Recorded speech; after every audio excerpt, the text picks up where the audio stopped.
Hello friends, welcome to my channel teaching job aspirant. So friends, I hope कि आप सभी अच्छे होंगे और अपनी जो सुपर टेट की जो स्टडी है उसे कंटिन्यू कर दिया होगा अब तक आपने, क्योंकि जो यूपी टेट की आंसर की है वो भी आई थिंक 1 वीक कंप्लीट हो चुका है जब आ गई थी। और शायद आपने अपनी जो यूपी टेट की आंसर की है वो भी आपने चेक कर ली होगी, उसके अकॉर्डिंग अपने मार्क्स का एक आइडिया आपको लग चुका होगा।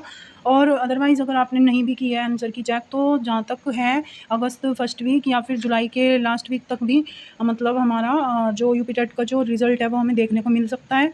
तो ऐसी कोई इशू वाली बात नहीं है कि अपना जो रिज़ल्ट है हम डायरेक्ट वो भी चेक कर सकते हैं। लेकिन जो हमारी सुपर टेट की स्टडी है फ्रेंड्स, वो शायद आपने कंटिन्यू कर दी होगी, क्योंकि अभी तक जो मतलब 11,000 कुछ वैकेंसी की जो बात है प्राइमरी में, वो तो लगभग जो है हमारी मतलब कन्फर्म हो चुकी है। बट अभी पूरा मतलब जो एक प्राइमरी में कितना नंबर आएगा वैकेंसी का, कब तक आएगा नोटिफिकेशन, कब एग्ज़ाम होगा, इस चीज़ के बारे में अभी कोई ख़ास इन्फॉर्मेशन किसी को भी नहीं है। तो अभी जो हम स्टूडेंट्स के हाथ में है फ्रेंड्स, वो है सिर्फ हमारी प्रिपरेशन। क्योंकि अगर वैकेंसी आती भी है तो ऐसा नहीं है कि हम सुपर टेट के एग्ज़ाम को मतलब 1 या 2 महीने में अपना ईज़िली क्रैक कर लेंगे या फिर कुछ भी ऐसा।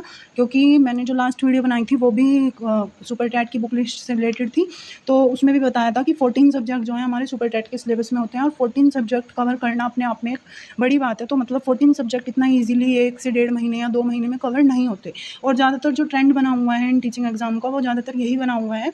जैसा कि अभी जो केवीएस का एग्ज़ाम हुआ था, तो केवीएस के एग्ज़ाम में भी इसी तरीके से हुआ कि फॉर्म आए और 1 से डेढ़ महीने में हमारा प्री वाला एग्ज़ाम हो गया था, और उसके बाद जो मेंस हुआ उसके लिए भी हमें ज़्यादा टाइम नहीं मिला था। तो जो है इसी तरीके से सुपर टाइट में होने के भी चांसेस हैं, क्योंकि अगर इलेक्शन की वजह से अचानक से वैकेंसी आई तो आके कब चली जाएगी पता भी नहीं चलेगा। 1 से डेढ़ महीना, 2 महीना अगर हमें मिलेगा भी, तो उस टाइम हमारे माइंड पे प्रेशर इतना होगा कि हम उसकी जो प्रिपरेशन है अपनी, वो उसे कंटिन्यू कर ही नहीं पाएँगे।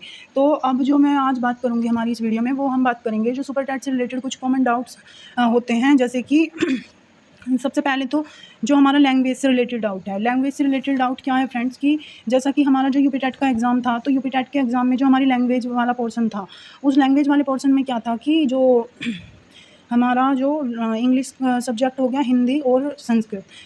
हिंदी लैंग्वेज यूपी टेट के एग्ज़ाम में हमारी कंपल्सरी थी, और जो हमारी संस्कृत और इंग्लिश थी उसमें से हमें अपनी मन-मर्ज़ी के अकॉर्डिंग एक लैंग्वेज हमारी सेलेक्ट करनी होती थी। तो काफ़ी बच्चों का ये डाउट है कि जो सुपर टेट का एग्ज़ाम है, सुपर टेट के एग्ज़ाम में भी क्या ऐसे ही होगा कि हम अपनी एक लैंग्वेज सेलेक्ट करेंगे, इंग्लिश पढ़ें या फिर संस्कृत पढ़ें? तो फ्रेंड्स, इसका आंसर है नो।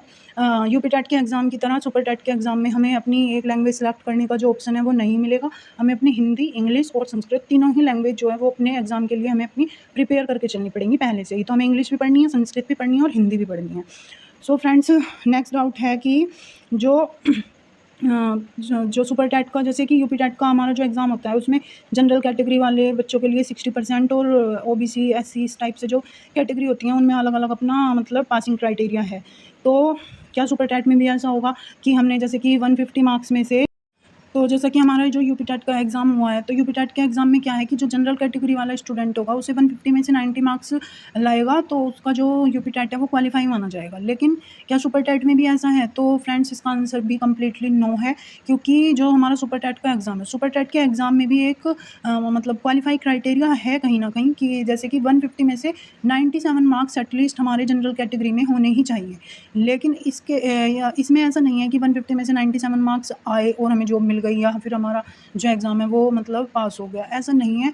इसमें क्या है, इसमें हमारी बाद में जो है 150 में से 97 मार्क्स तो हमारे चाहिए ही, क्योंकि वो तो हमारा मतलब एक तरीके से क्वालीफाइंग मार्क्स हो गए। लेकिन इसके बाद हमारी मेरिट बनती है, और मेरिट के अकॉर्डिंग जब हम कट ऑफ में आ जाएँगे तो उसके अकॉर्डिंग हमें पता चलेगा कि हम वहाँ पे सिलेक्ट हो गए हैं या फिर नहीं हुए हैं।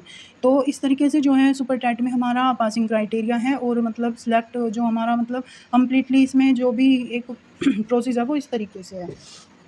सो फ्रेंड्स, आई होप आपको वीडियो पसंद आएगी, और अगर और कोई सुपर टैट या फिर किसी भी टीचिंग एग्ज़ाम से रिलेटेड आपका कोई भी डाउट है, तो प्लीज़ इस वीडियो के जो कमेंट सेक्शन में अपना डाउट जो है आप वो लिख लिख के टाइप करके मुझे भेज सकते हो। और